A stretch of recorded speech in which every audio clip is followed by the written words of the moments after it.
Channel అండి. ఈరోజు కార్తీక దీపం ప్రోమోలో ఏం జరిగిందో చూసేద్దాము. అందరూ భోజనానికైతే కూర్చుంటారండి. దీప వడ్డిస్తూ ఉంటుంది. ఈలోపు దీపకి గుర్తుకు లేక శౌర్య ఉన్న విషయం అనేది, శౌర్య ఎక్కడున్న శౌర్య రా అమ్మ, భోజనం పెట్టాను, ఇంకా ఎంతసేపు, రూముల నుంచి బయటికి రా అని చెప్పి తను మర్చిపోయి అయితే శౌర్యం పిలుస్తుంది. ఈ మాటకి కార్తీక్ అయితే టెన్షన్ పడుతూ ఉంటాడు. దీప ఎందుకు ఇలా అంటుంది, శౌర్య ఉన్న విషయం ఇంకా ఇంట్లోనే ఉంది అని అనుకుంటుందా అని చెప్పి కార్తీక్ ఆలోచిస్తూ ఉంటాడు.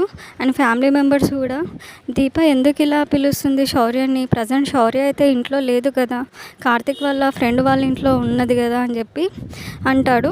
అయితే కార్తీక్ దీపతోటి అంటూ ఉంటాడు, దీప నువ్వు ఏం మాట్లాడుతున్నావు, శౌర్య ఇక్కడ లేదు కదా, నీ ముందే కదా మా ఫ్రెండ్ వాళ్ళ ఇంటికాడ వదిలేసానని చెప్పి కార్తీక్ అయితే చెప్తాడు. ఆ మాటకి దీప అయితే ఏడుస్తూ ఉంటుంది. నాకు శౌర్యతో మాట్లాడిపియండి, నా కూతురు తిందో లేదో, ఎలా ఉందో ఏమో, ఒక్క ఫోన్ కూడా చేయలేదు, కార్తీక్ బాబు అర్జెంటుగా నాకు శౌర్యతో మాట్లాడిపియండి అని ఏడుస్తుందండి. ఈ మాటకి కార్తీక్ అయితే ఇంత రాత్రి ఎందుకు దీప, రేపు మార్నింగే మాట్లాడిపిస్తా అని చెప్తాడు. ఆ మాటకైతే వినదు. అయితే మన ఇద్దరం వెళ్ళేసి వద్దాము, చూసేసి వద్దాము శౌర్యాన్ని అని చెప్పి మాట్లాడుతూ ఉంటుంది. అసలు ఏడుపు ఆపది, నా కూతురు నాకు కావాలి, నా బిడ్డ లేకుంటే నేను ఉండలేను, తన దగ్గర నుంచి ఫోన్ కూడా రాలేదని చెప్పి ఏడుస్తూ ఉంటుంది.